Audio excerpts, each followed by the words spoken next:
Apollo 11 est propulsé dans l'espace pour une odyssée de 400 000 km jusqu'à la Lune.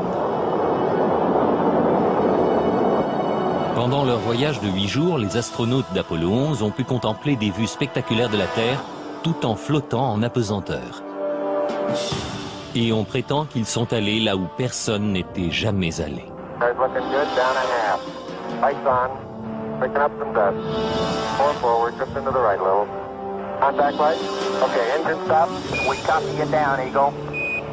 Houston, Tranquility Base here. The Eagle has landed. Pourtant, se sont-ils vraiment posés sur la Lune? La plupart d'entre nous le croient. Des millions de personnes ont vu à la télévision le module lunaire se poser et entendu prononcer ces paroles inoubliables. That's one small step for man, one giant leap for mankind. Mais jusqu'à aujourd'hui, certains prétendent que pour croire aux petits pas de l'homme, il faut faire un grand bond dans la foi. Bill Kaysing était analyste et ingénieur pour Rocketdyne, l'entreprise qui a conçu les fusées Apollo. Beaucoup de problèmes se sont présentés dans les années 60 qui ont conduit les gens à penser que nous n'allions jamais parvenir à la Lune.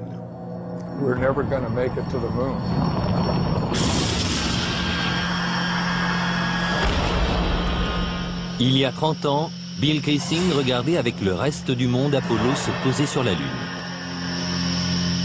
Mais ce qu'il a vu à la télévision après son expérience à Rocketdyne l'a laissé sceptique. À l'époque, tout ça m'a paru bidon.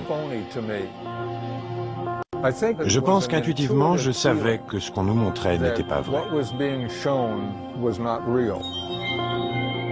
En étudiant les images de plus près, il fut choqué de trouver plusieurs invraisemblances. Kaysing remarqua que malgré la clarté de l'espace, les étoiles faisaient défaut dans le noir ciel lunaire.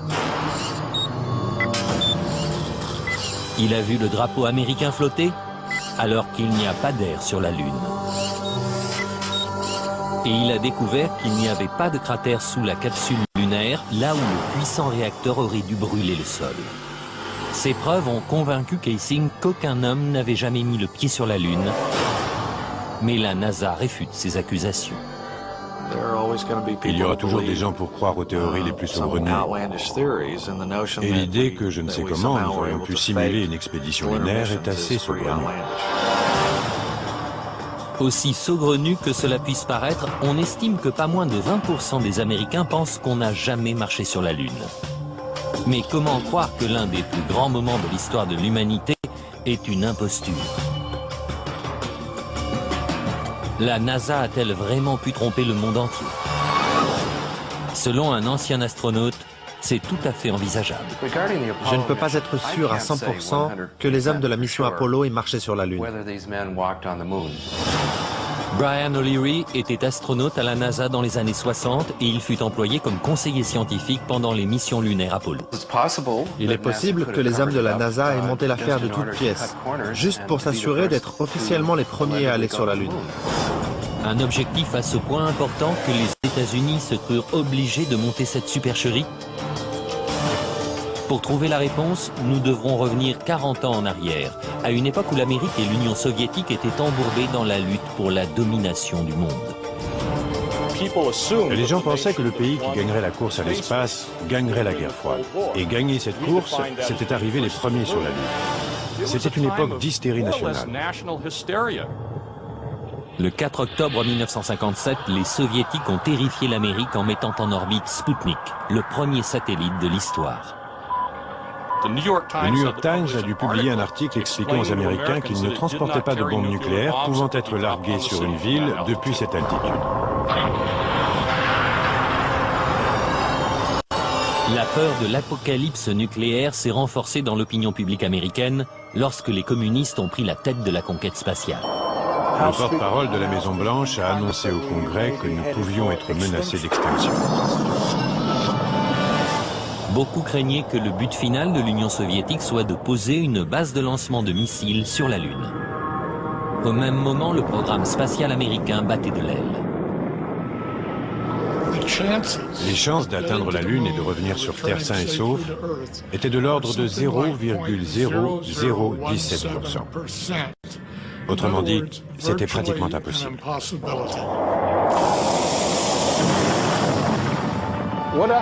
Ce qui s'est vraiment passé d'après moi, c'est que dans les années 60, on s'est dit, ce qu'on ne peut pas faire, on peut toujours le feindre.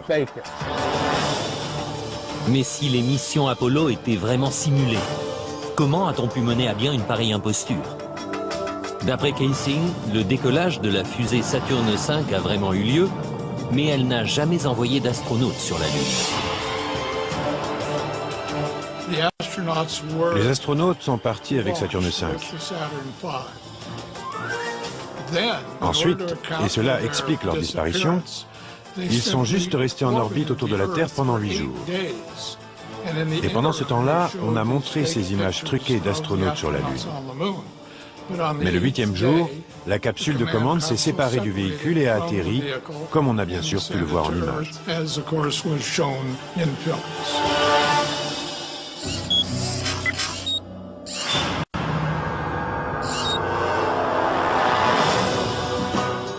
En 1968, cette théorie a inspiré le film Capricorn One, dans lequel le gouvernement tente de tromper le monde en simulant une mission sur Mars. We do not claim this planet in the name of America. We claim it in the name of all the people of the planet Earth. Les images d'Apollo sont d'ailleurs étrangement similaires à celles du film. Le producteur Paul Lazarus suggère que l'intrigue du film relève plus de la réalité que de la fiction.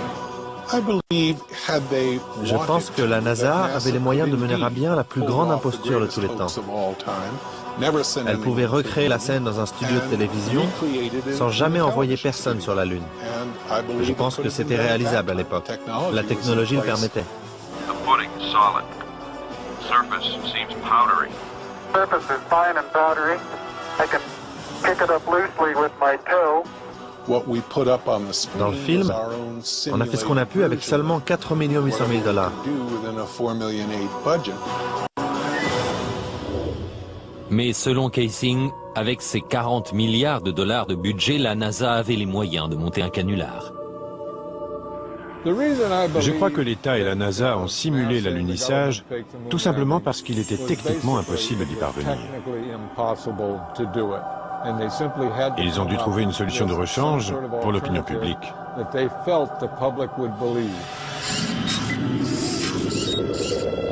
D'après Kaysing, les alunissages étaient en fait filmés en plein désert du Nevada, dans une base militaire secrète connue sous le nom d'Air 51. L'Air 51 est l'un des sites les plus secrets des États-Unis. Si on y pénètre à la recherche d'informations, on peut très bien être descendu sans autre forme de procès. Des photos de l'Air 51 prises par un satellite espion russe révèlent non seulement une série de hangars qui ressemblent à des studios de cinéma, mais aussi des portions de terrain désolées qui ressemblent à la Lune et sont comme par hasard couvertes de cratères. Comparez cette photo d'un cratère lunaire officiellement prise depuis l'orbite de la Lune par Apollo 10 avec cette photo satellite d'un cratère de l'Air 51. Les astronautes eux-mêmes ont remarqué la ressemblance entre les terrains. It has a stark beauty all its own. It's like much of the high desert of United States.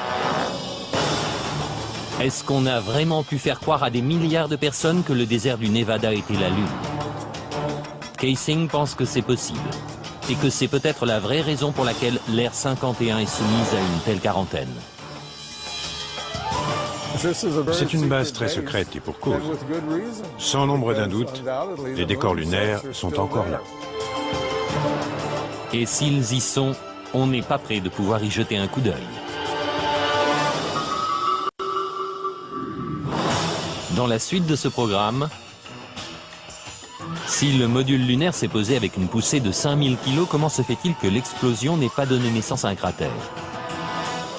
Cette empreinte de pied a-t-elle bien été faite sur la Lune? 10 astronautes sont morts dans d'étranges circonstances. Jusqu'où étaient prêts à aller ceux qui ont organisé cette imposture? On nous a dit que le 20 juillet 1969, le module d'excursion lunaire, le LEM, emmena des astronautes jusqu'à la surface de la Lune. Mais ne s'agissait-il pas plutôt d'une maquette déposée par des câbles sur un plateau de cinéma? Selon Bill Kaysing, cela pourrait expliquer l'absence de bruit de moteur dans les documents officiels de la NASA.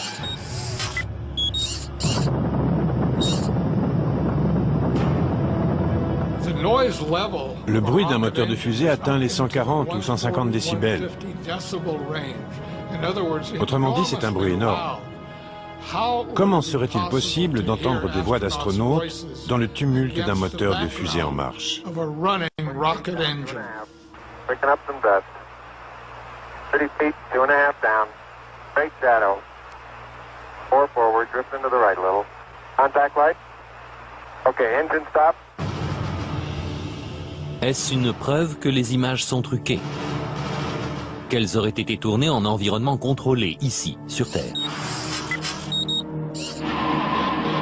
Quelques mois seulement avant cet événement historique, un prototype de LEM faisait un vol d'essai sur la base de l'armée de l'air d'Ellington. Pendant que des caméras de la NASA enregistrent le vol d'essai, Neil Armstrong se débat avec un engin indomptable. Finalement, à 100 mètres d'altitude, il finit par perdre le contrôle de l'appareil, mais réussit malgré tout à s'éjecter au dernier moment.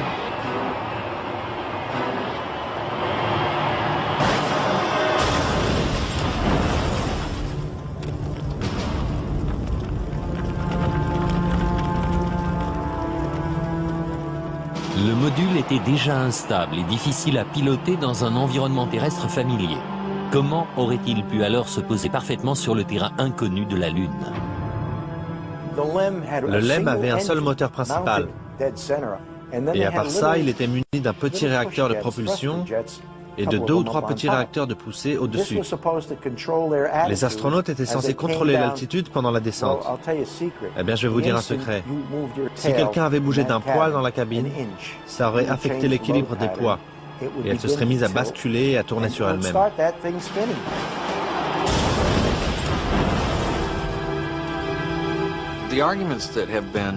Les objections présentées par ceux qui pensent que l'alunissage était une imposture sont très élaborées. Et elles doivent l'être pour défendre une théorie pareille. Mais il y a une preuve qui reste irréfutable. Sur la surface de la Lune, il y a toujours des empreintes de pas, des empreintes de bottes. Mais les tenants de la théorie du complot affirment que même ces empreintes sont douteuses.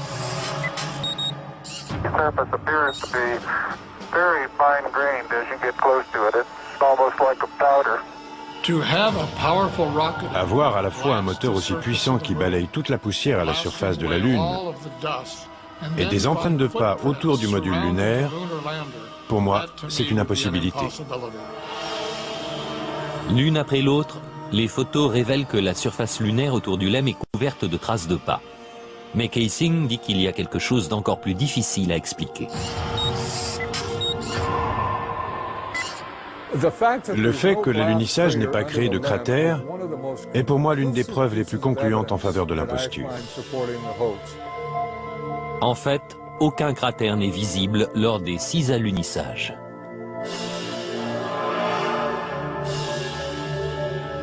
Mais Paul Fjeld, spécialiste en LEM, dit pouvoir nous expliquer pourquoi le module lunaire n'a pas créé de cratère en se posant sur la Lune. La force émise par les réacteurs lors de la descente est environ de 700 à 1000 kg.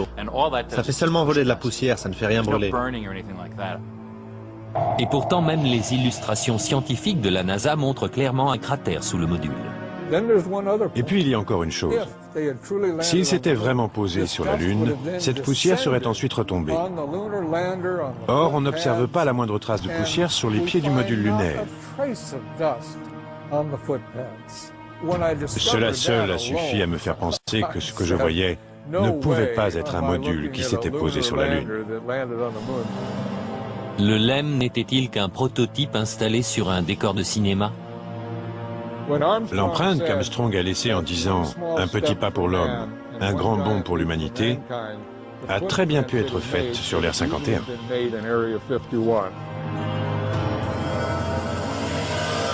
Kaysing remarque que le départ du LEM est encore plus suspect. Dans les images de la phase d'ascension, on ne voit pas la traînée de fumée qui devrait sortir du réacteur.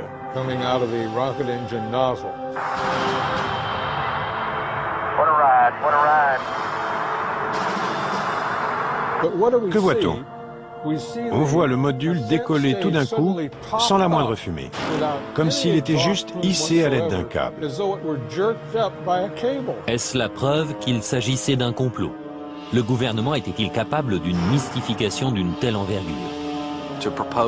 Pour présenter tout cela comme une supercherie, ils doivent nier toutes les preuves et tous les tests scientifiques qui témoignent des alunisages.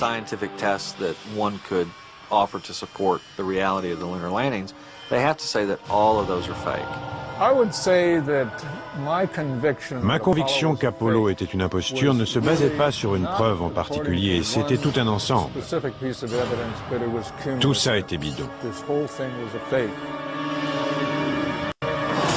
Et maintenant, s'il n'y a pas d'air sur la Lune, alors pourquoi le drapeau américain flotte-t-il? Les photos officielles de la NASA ont-elles été truquées? Aucune des photos n'est authentique. Des hommes ont-ils pu survivre aux radiations mortelles de l'espace interplanétaire?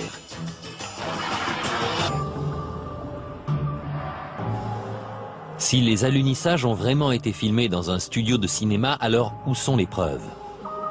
D'après David Percy, réalisateur et photographe de renom, la preuve est dans les photos et les films de la NASA elle-même. Nos recherches tentent à montrer que les images des missions Apollo ne sont ni authentiques ni justes. Pour nous, les images d'Apollo sont truquées. Elles sont remplies d'invraisemblances et d'anomalies. Selon Percy, l'examen de ces images conduit à penser que l'homme n'est pas du tout allé sur la Lune.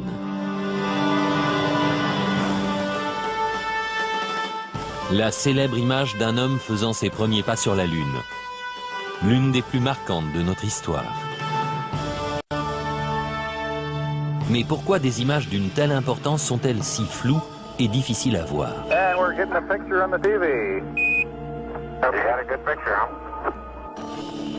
La NASA impute ses résultats à la technologie des années 60. Si l'on revient en arrière, la vidéo de la mission Apollo 11 est de bien mauvaise qualité selon nos standards actuels. Ce sont des images spectrales qui n'ont pas l'air très réelles. Cela est dû au transmetteur et à la caméra dont on disposait à l'époque pour la mission Apollo 11. Mais Bart Sibrel, journaliste d'investigation, pense que la NASA a volontairement brouillé les images. La NASA a orchestré l'imposture de façon tout à fait unique. Grâce à la télévision, ils étaient en mesure d'obtenir une image qu'ils contrôlaient complètement, en noir et blanc, avec du grain. Et cette image a persuadé tout le monde que l'homme avait marché sur la Lune. Nous n'avions aucune raison d'en douter. C'est triste à dire, mais c'est quelque chose de très facile à faire. Pour les tenants de la théorie du complot, ces images floues constituent une preuve supplémentaire.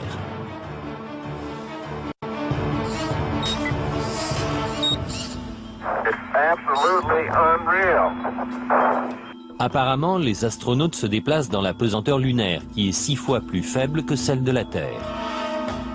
Mais Percy remarque que si on double la vitesse du film, ils ont l'air de courir sur Terre.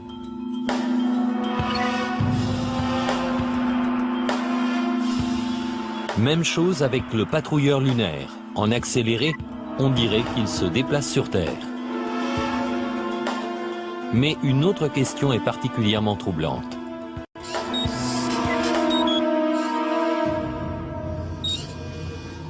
S'il n'y a ni air, ni vent sur la Lune, pourquoi ce drapeau flotte-t-il? Si le drapeau flotte sur la Lune où il n'y a pas d'atmosphère, c'est qu'il y a eu un petit coup de vent sur l'Air 51 pendant le tournage. Ces astronautes seraient-ils vraiment en train de planter un drapeau dans le sol lunaire? Ou bien y a-t-il anguille sous roche? Et que penser des photographies? Pour certains, les encombrantes combinaisons spatiales auraient rendu extrêmement difficile la manipulation des appareils que les astronautes portaient sur leur poitrine. Jan Lundberg a conçu ces appareils. Une fois sur la surface lunaire, en tenue et avec l'équipement de survie, ils ne pouvaient pas voir les appareils. Ils ne pouvaient pas pencher leur tête assez bas. Ils n'avaient pas de viseur. Ils devaient viser en déplaçant leur corps.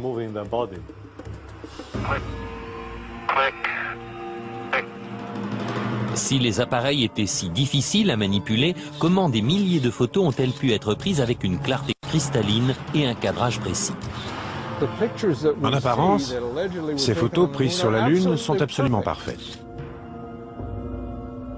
Mais en les examinant de plus près, Kaysing a fini par découvrir certains défauts. Des erreurs malheureuses ont été commises qu'aujourd'hui on commence à découvrir. Principal problème, l'éclairage.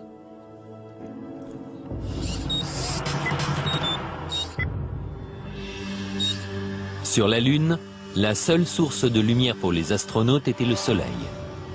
Ils n'avaient pas d'éclairage supplémentaire, pas de flash, rien de ce genre. Et pourtant, dans cette photo prise par Apollo 14, les ombres sont projetées dans des directions différentes, suggérant plusieurs sources de lumière. Les ombres des rochers au premier plan auraient dû s'étendre d'est en ouest, comme l'ombre du LEM. Dans cette photo prise par Apollo 17, les ombres s'étendent aussi dans des directions différentes. Normalement, dans la lumière du soleil, les ombres sont toujours parallèles les unes aux autres. Elles ne se coupent jamais. Les partisans de la thèse du complot disent que ce ne sont pas seulement les ombres qui révèlent l'utilisation de lumières artificielles, mais aussi ce qui a été photographié dans les ombres. Prenons un exemple. Voici un astronaute qui descend dans l'ombre imposante du module lunaire. Et pourtant, son corps entier est toujours visible. Comment se fait-il qu'il ne soit pas drapé d'obscurité? Voici la même manœuvre lors d'une autre mission Apollo. Ici aussi, l'astronaute est fortement éclairé dans ce qui est de toute évidence une ombre obscure. Et dans cette image-ci, le soleil est juste derrière l'astronaute, le contour de sa silhouette devrait être imprécis, et pourtant on reconnaît les moindres détails de son costume. On dirait qu'il est sous un projecteur. Mais je ne peux pas l'expliquer. Ça m'échappe. Et pour finir, dans cette image où le soleil est derrière le module lunaire, l'avant du vaisseau est clairement visible. Les mots « United States » sont clairs et nets. Comment ces images à contre-jour peuvent-elles être si précises?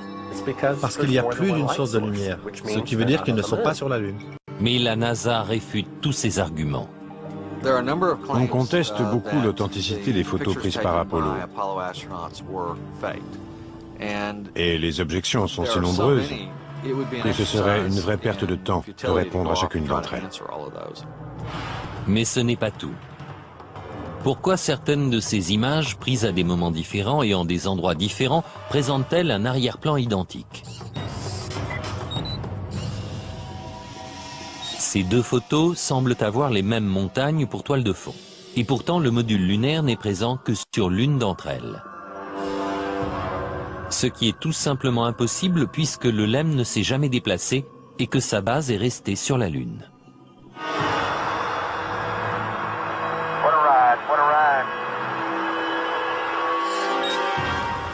Certains pensent que la même toile de fond a été utilisée pour prendre deux photos tout à fait indépendantes. Les mêmes incohérences apparaissent dans la vidéo. La meilleure preuve, ce sont les anomalies picturales dans les photographies du voyage sur la Lune. Dans l'une des photos d'Apollo 16, on a la même vue de la même colline à 2 jours d'intervalle.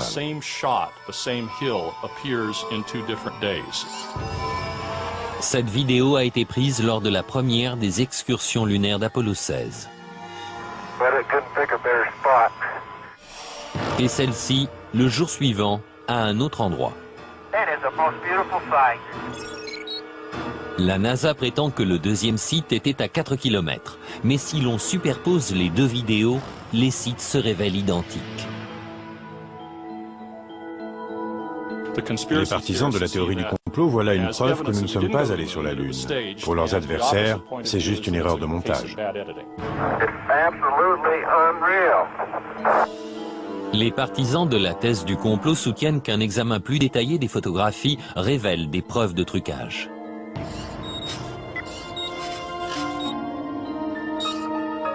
Des croix étaient gravées dans les appareils photo, afin de repérer le haut de chaque image. Mais dans cette photo, le repère est derrière le patrouilleur lunaire. C'est impossible. Ça ne peut être que le résultat d'une manipulation technique. Et sur cette photo d'Apollo 11, le matériel au premier plan recouvre la croix. Ici, c'est le drapeau américain qui couvre l'une des branches. Et l'astronaute couvre l'autre. Questionné sur ces photos et vidéos douteuses, la NASA nie en bloc les accusations. Il y a toutes sortes d'accusations, des plus sophistiquées aux plus ingénues. Il y a des arguments qui sont optiquement faux, physiquement faux, scientifiquement faux, historiquement faux. Il y a beaucoup d'âneries là-dedans. Mais quoi qu'en dise la NASA, les partisans de la théorie du complot maintiennent qu'Apollo était une supercherie. Après avoir regardé toutes les photos et tous les films, je suis absolument convaincu que nous ne sommes pas allés sur la Lune. Je suis prêt à jouer ma vie là-dessus. Et maintenant, la tragédie frappe le projet Apollo. Le projet pouvait être tué dans l'œuf. 3 astronautes sont morts dans une simulation de vol, mais était-ce un accident? Il allait sonner la fin de tout le projet. Les astronautes pouvaient-ils survivre à un voyage à travers l'espace interplanétaire? Avant même d'être à mi-chemin de la Lune, ils auraient reçu une dose de radiation mortelle.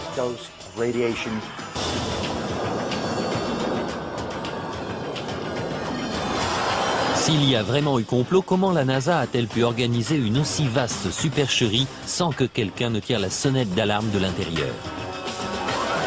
Virgil Grissom, dit Gus, fut sélectionné pour faire partie des 7 premiers astronautes.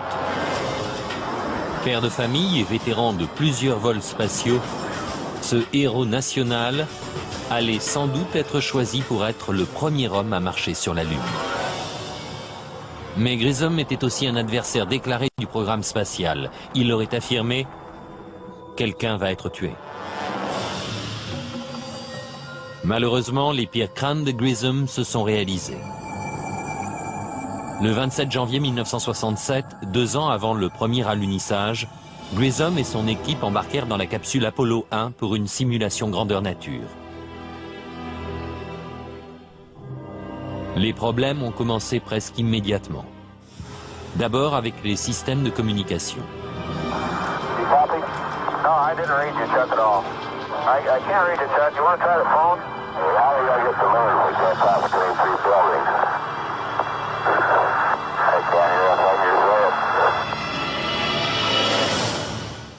Tout d'un coup, la capsule s'enflamme avec les astronautes enfermés à l'intérieur.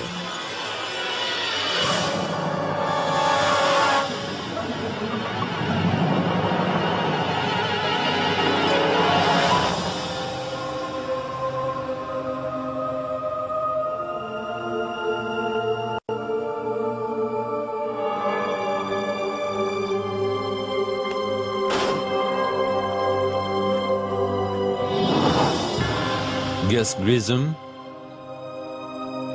Ed White et Roger Chaffee ont perdu la vie avant même de quitter la rampe de lancement.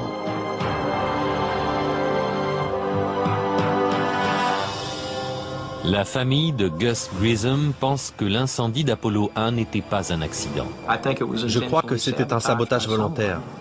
Je me demande encore ce qu'on a découvert au cours de l'enquête sur l'accident et ce qu'on en a fait, si la CIA a été impliquée ou le FBI ou d'autres.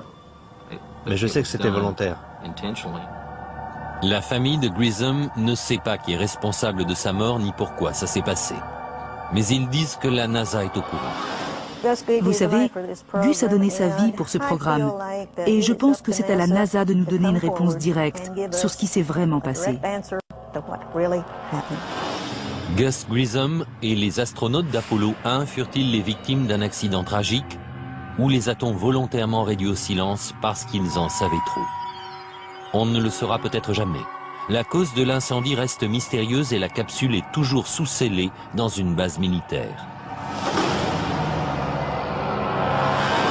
Mais Grissom ne fut pas le seul adversaire du projet Apollo à rencontrer une mort aussi suspecte que prématurée.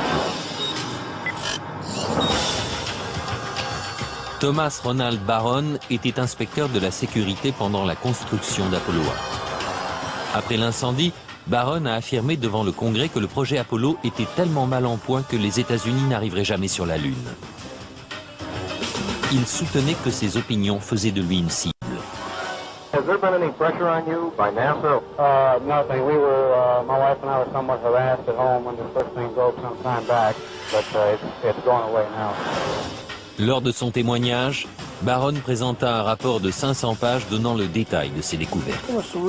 On craignait vraiment que le programme soit étouffé dans l'œuf. Exactement une semaine après avoir témoigné, la voiture de Barron fut écrasée par un train.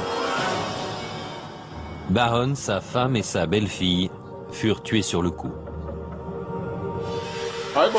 Je crois que Thomas Ronald Barron a été tué parce qu'il savait la vérité sur le projet Apollo.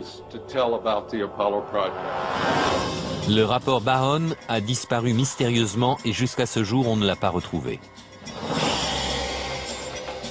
Mais le projet Apollo n'a pas cessé, ni les morts prématurées. Entre 1964 et 1967, pas moins de 10 astronautes ont perdu la vie dans des accidents étranges, ce qui représente 15% des astronautes de la NASA.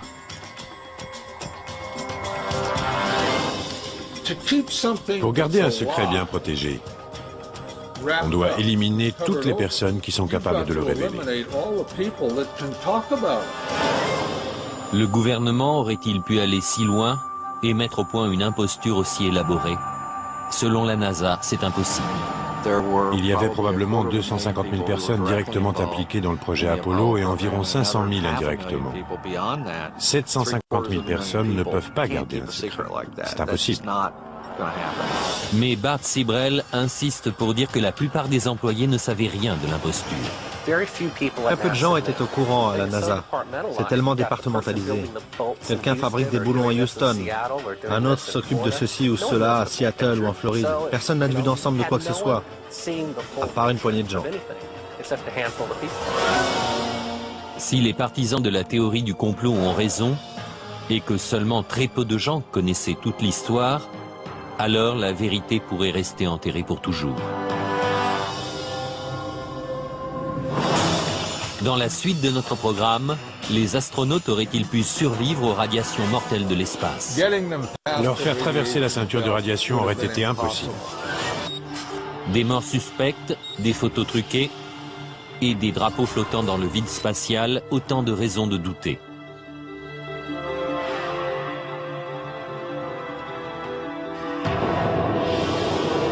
Mais certains pensent aussi que les astronautes n'auraient jamais survécu au voyage. Ils ne pouvaient pas aller sur la Lune à cause d'un phénomène que peu de gens connaissent, appelé ceinture de radiation de Van Allen. À 800 km de la surface terrestre, ces ceintures de radiation épaisses de plusieurs milliers de kilomètres entourent notre planète. Tout être humain traversant la ceinture de Van Allen serait tombé extrêmement malade ou aurait été tué par les radiations très peu de temps après. À part les missions Apollo, aucun vol habité n'a jamais tenté de traverser ces radiations mortelles. Toutes les missions habitées de l'histoire, Gemini, Mercury, Skylab, sont restées en dessous de la ceinture de radiation, à part celles qui sont allées sur la Lune. D'après le physicien Ralph Rennet, pour protéger les astronautes, la capsule aurait eu besoin d'un revêtement de plomb de 2 mètres d'épaisseur. Leur seule protection était une coque externe en aluminium, fine comme du papier, et leur combinaison faite en fibres de verre, d'aluminium et de silicone. En ce qui concerne les radiations, il est très intéressant de noter que les astronautes n'étaient protégés que d'un film d'aluminium très fin, alors que sur Terre, on nous recouvre d'un bouclier de plomb pour une radio des dents.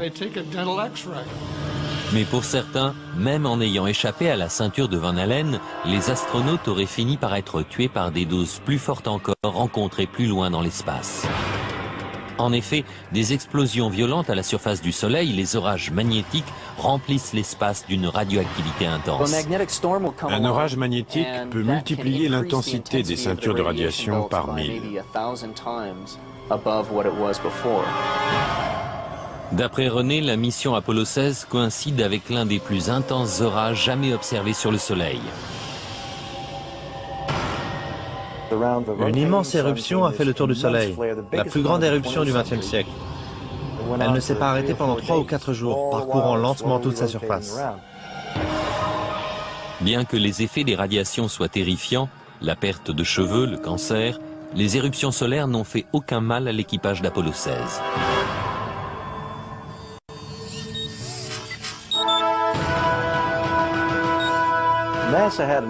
La NASA a rencontré un autre problème. La surface de la Lune est tout à fait hostile à l'homme dans l'obscurité, y compris dans n'importe quelle zone d'ombre créée par un vaisseau. Les températures descendent jusqu'à moins 160. Au Soleil, au contraire, les températures montent jusqu'à plus 120.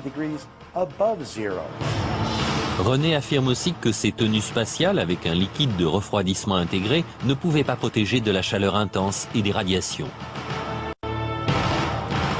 Mais la NASA rejette cet argument. La thèse qui prétend que les radiations sur la surface lunaire auraient dû atteindre les astronautes est infondée scientifiquement. C'est aussi une mauvaise compréhension des protections qu'offrait leur équipement.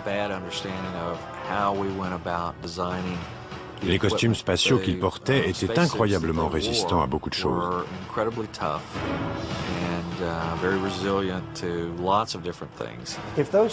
Si ces costumes sont aussi efficaces que ce que dit la NASA, alors qu'ils prennent un ou deux types, qu'ils les mettent sur le site radioactif de 3 Miles Island, en leur demandant de nettoyer tout ça. Mais ils ne peuvent pas le faire et ils ne le feront pas.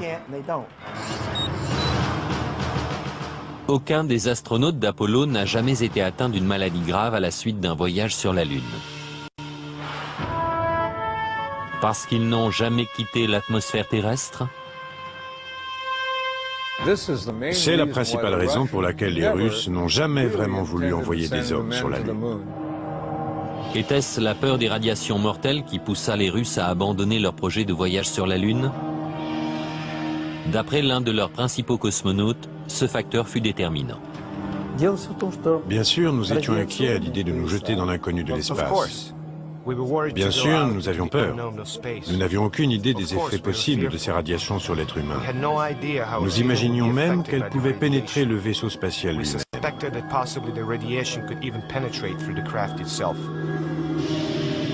Les dangers mortels de l'espace sont-ils la preuve que la NASA a simulé les missions Apollo?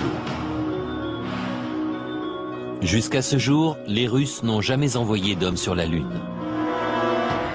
Et les Américains ne prévoient pas d'y retourner. Maintenant que vous avez entendu les diverses théories et explications, croyez-vous que les États-Unis aient pu monter une telle imposture? Avec son budget de 40 milliards de dollars, le projet Apollo n'était-il rien de plus que le film le plus cher jamais réalisé? C'est ma conviction personnelle et j'y crois complètement après les années de recherche que j'ai accomplies là-dessus. La NASA n'a jamais envoyé aucun homme sur la Lune. Pour moi, une personne qui croirait que nous ne sommes pas allés sur la Lune est complètement toquée. Je veux bien qu'on me traite de toqué, de cinglé ou de fêlé. D'accord, mais pas sans avoir regardé les preuves, car les preuves abondent. C'est mon dernier mot. Les États-Unis sont allés sur la Lune dans les années 60 et 70. Fin de l'histoire. Y a-t-il un moyen de mettre fin à cette controverse une fois pour toutes? La seule chose sur laquelle les experts sont d'accord, c'est que la réponse se trouve à 400 000 kilomètres. Si la NASA s'est vraiment posée sur la Lune, alors des vestiges des 6 missions Apollo réussies sont restés sur place. Les structures porteuses d'LM, les patrouilleurs lunaires abandonnés, Même les drapeaux américains doivent reposer sur chaque site d'alunissage. J'aimerais simplement inviter la NASA ainsi que tous ceux qui la soutiennent à se munir du plus puissant des télescopes pour essayer de repérer un module lunaire. Si c'est le cas, je ne dirai plus un mot de tout ça. Mais s'il n'y a pas de module lunaire, je n'aurai plus rien à prouver. Mais il n'existe pas de télescope capable d'examiner la Lune avec une telle précision. Des témoins silencieux provenant des missions Apollo sont-ils toujours sur la Lune?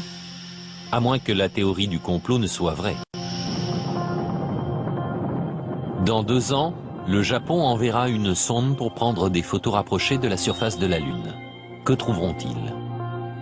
En attendant, la question se pose toujours. A-t-on marché sur la Lune?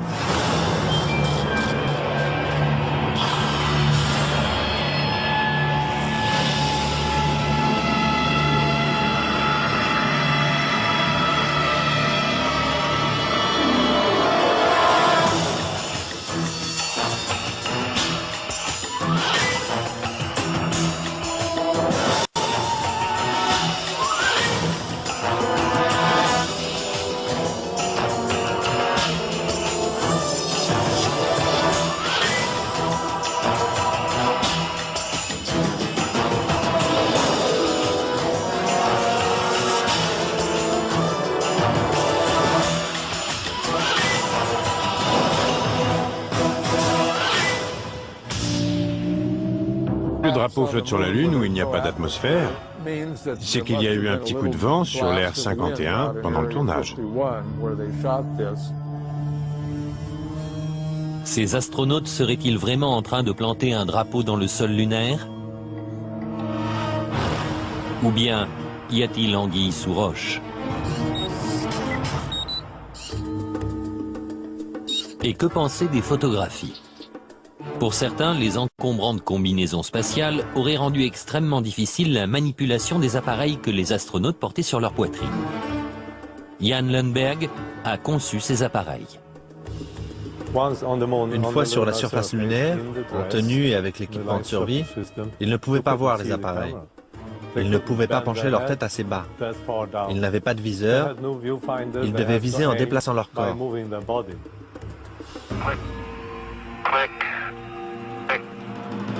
Si les appareils étaient si difficiles à manipuler, comment des milliers de photos ont-elles pu être prises avec une clarté cristalline et un cadrage précis? En apparence, ces photos prises sur la Lune sont absolument parfaites. Mais en les examinant de plus près, Kaysing a fini par découvrir certains défauts. Des erreurs malheureuses ont été commises qu'aujourd'hui on commence à découvrir. Principal problème, l'éclairage. Les Soviétiques étaient embourbés dans la lutte pour la domination du monde. Les gens pensaient que le pays qui gagnerait la course à l'espace gagnerait la guerre froide. Et gagner cette course, c'était arriver les premiers sur la Lune. C'était une époque d'hystérie nationale. Le 4 octobre 1957, les Soviétiques ont terrifié l'Amérique en mettant en orbite Sputnik, le premier satellite de l'histoire. Le New York Times a dû publier un article expliquant aux Américains qu'ils ne transportaient pas de bombes nucléaires pouvant être larguées sur une ville depuis cette altitude. La peur de l'apocalypse nucléaire s'est renforcée dans l'opinion publique américaine lorsque les communistes ont pris la tête de la conquête spatiale. Le porte-parole de la Maison-Blanche a annoncé au Congrès que nous pouvions être menacés d'extinction.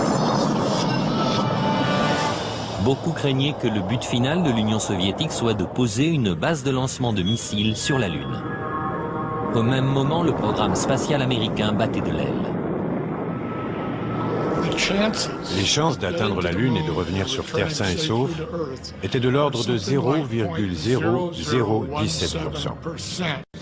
Autrement dit, c'était pratiquement impossible.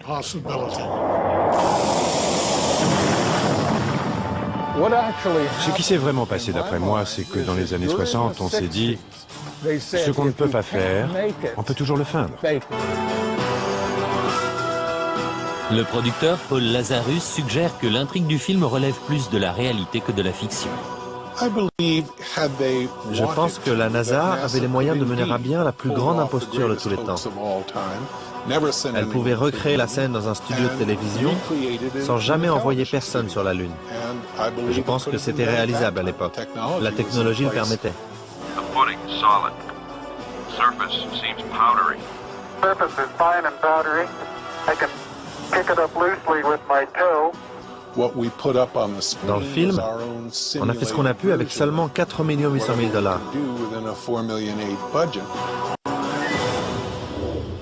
Mais selon Kaysing, avec ses 40 milliards de dollars de budget, la NASA avait les moyens de monter un canular. Je crois que l'État et la NASA ont simulé l'alunissage tout simplement parce qu'il était techniquement impossible d'y parvenir. Ils ont dû trouver une solution de rechange pour l'opinion publique.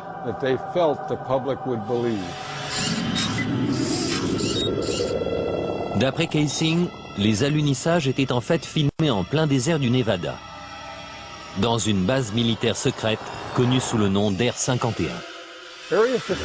L'Air 51 est l'un des sites les plus secrets des États-Unis.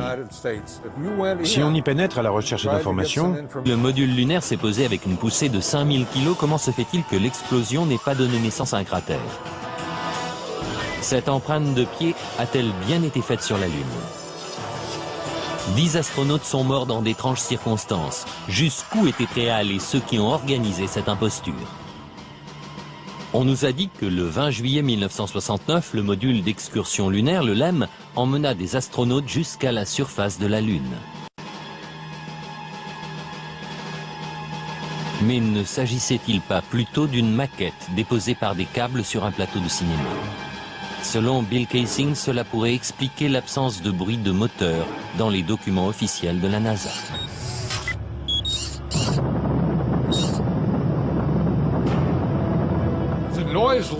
le bruit d'un moteur de fusée atteint les 140 ou 150 décibels. Autrement dit, c'est un bruit énorme. Comment serait-il possible d'entendre des voix d'astronautes dans le tumulte d'un moteur de fusée en marche? Picking up some dust. 30 feet, 2.5 down. Straight shadow. 4 forward, drift into the right a little. Contact light. Okay, engine stop. Est-ce une preuve que les images sont truquées? Qu'elles auraient été tournées en environnement contrôlé, ici, sur Terre? C'est toujours le feindre. Mais si les missions Apollo étaient vraiment simulées, comment a-t-on pu mener à bien une pareille imposture?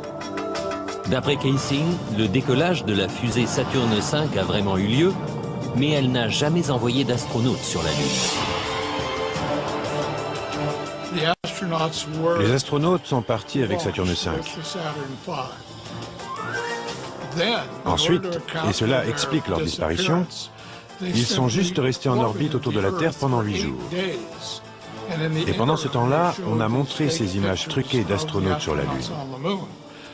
Mais le 8e jour, la capsule de commande s'est séparée du véhicule et a atterri, comme on a bien sûr pu le voir en images.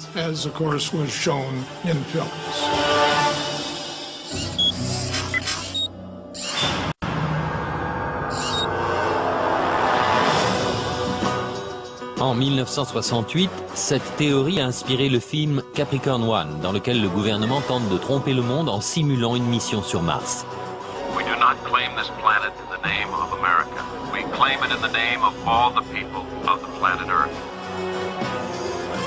Les images d'Apollo sont d'ailleurs étrangement similaires à celles du film. Le producteur Paul Lazarus suggère que l'intrigue du film relève plus de la réalité que de la fiction. Pareil était si difficile à manipuler, comment des milliers de photos ont-elles pu être prises avec une clarté cristalline et un cadrage précis? En apparence, ces photos prises sur la Lune sont absolument parfaites. Mais en les examinant de plus près, Kaysing a fini par découvrir certains défauts.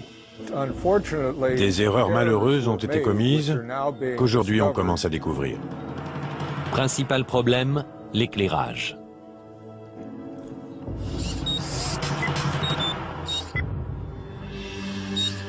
Sur la Lune, la seule source de lumière pour les astronautes était le Soleil. Ils n'avaient pas d'éclairage supplémentaire. Pas de flash, rien de ce genre. Et pourtant, dans cette photo prise par Apollo 14, les ombres sont projetées dans des directions différentes, suggérant plusieurs sources de lumière.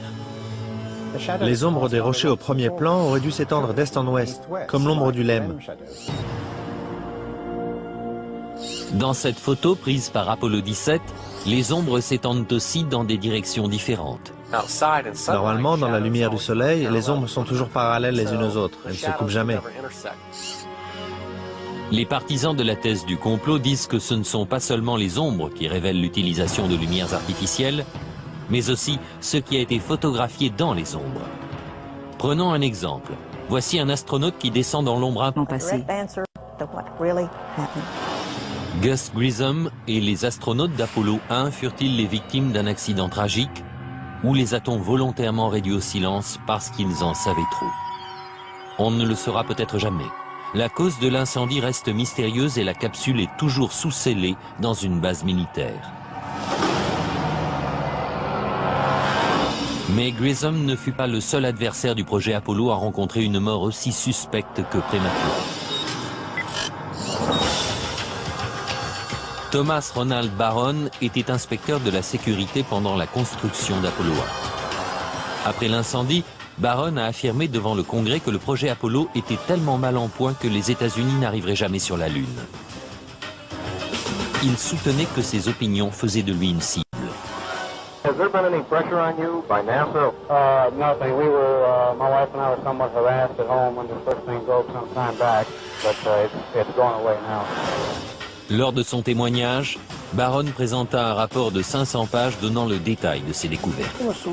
On craignait vraiment que le programme soit étouffé dans l'œuf. Exactement une semaine après avoir témoigné, la voiture de Barron fut écrasée par un train. Barron, sa femme et sa belle-fille furent tués sur le coup. Je crois que Thomas Ronald Barron a été De pousser au-dessus. Les astronautes étaient censés contrôler l'altitude pendant la descente. Eh bien, je vais vous dire un secret. Si quelqu'un avait bougé d'un poil dans la cabine, ça aurait affecté l'équilibre des poids. Et elle se serait mise à basculer et à tourner sur elle-même.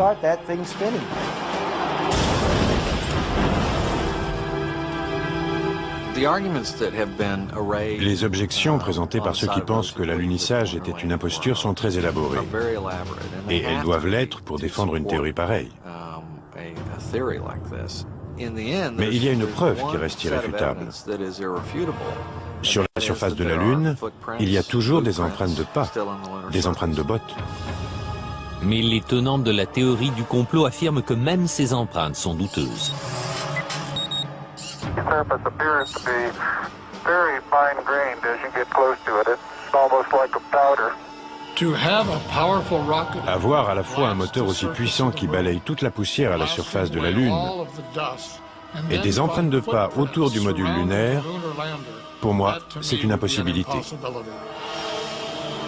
L'une après l'autre, les photos révèlent que la surface lunaire autour du LEM est couverte de traces de pas. Mais Kaysing dit qu'il y a quelque chose d'encore plus difficile à expliquer. Le fait que l'alunissage n'ait pas créé de cratère est pour moi l'une des preuves les plus concluantes qu'Apollo était une imposture ne se basait pas sur une preuve en particulier, c'était tout un ensemble. Tout ça était bidon.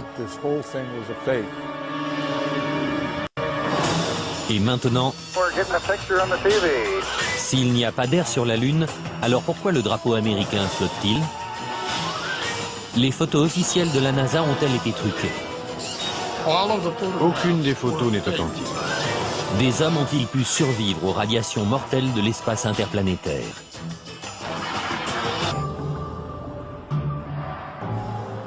Si les alunissages ont vraiment été filmés dans un studio de cinéma, alors où sont les preuves? D'après David Percy, réalisateur et photographe de renom, la preuve est dans les photos et les films de la NASA elle-même. Nos recherches tentent à montrer que les images des missions Apollo ne sont ni authentiques ni justes. Pour nous, les images d'Apollo sont truquées. Elles sont remplies d'invraisemblances et d'anomalies. Selon Percy, l'examen de ces images conduit à penser que l'homme n'est pas du tout allé sur la Lune.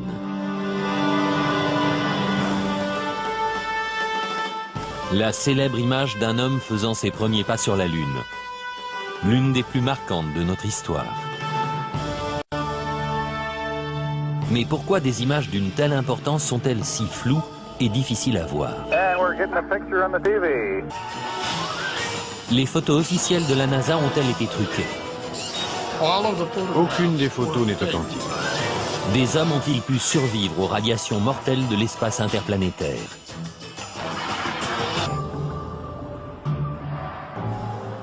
Si les alunissages ont vraiment été filmés dans un studio de cinéma, alors où sont les preuves?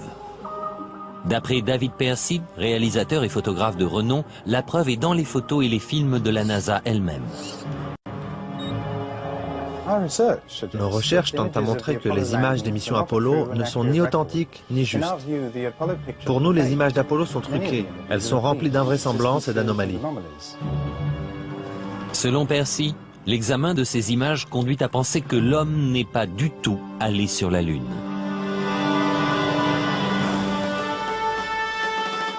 La célèbre image d'un homme faisant ses premiers pas sur la Lune. L'une des plus marquantes de notre histoire. Mais pourquoi des images d'une telle importance sont-elles si floues et difficiles à voir?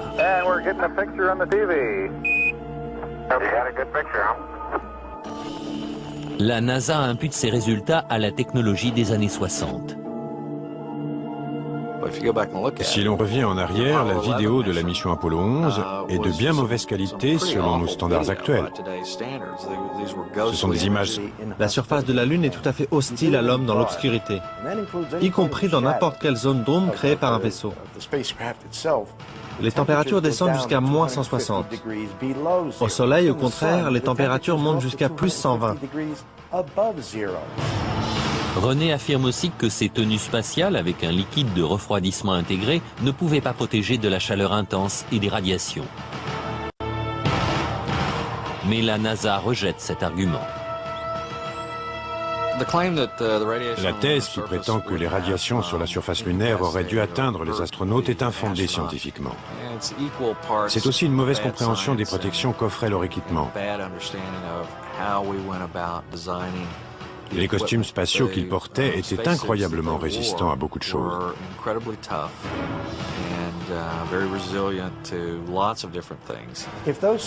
Si ces costumes sont aussi efficaces que ce que dit la NASA, alors qu'ils prennent un ou deux types, qu'ils les mettent sur le site radioactif de 3 Miles Island, en leur demandant de nettoyer tout ça. Mais ils ne peuvent pas le faire et ils ne le feront pas.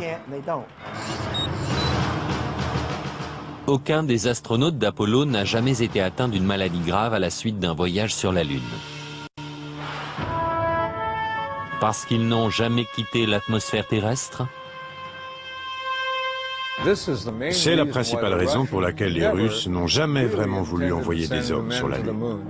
Théorie du complot, ces images floues constituent une preuve supplémentaire.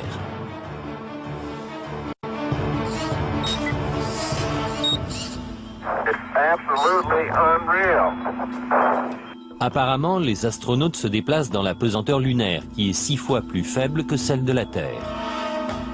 Mais Percy remarque que si on double la vitesse du film, ils ont l'air de courir sur Terre.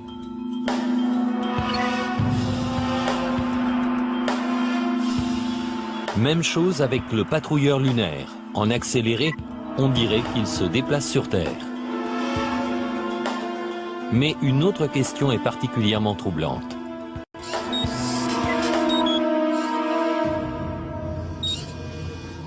S'il n'y a ni air, ni vent sur la Lune, pourquoi ce drapeau flotte-t-il?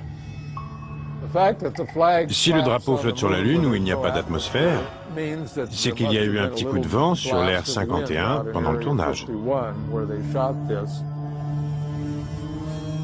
Ces astronautes seraient-ils vraiment en train de planter un drapeau dans le sol lunaire?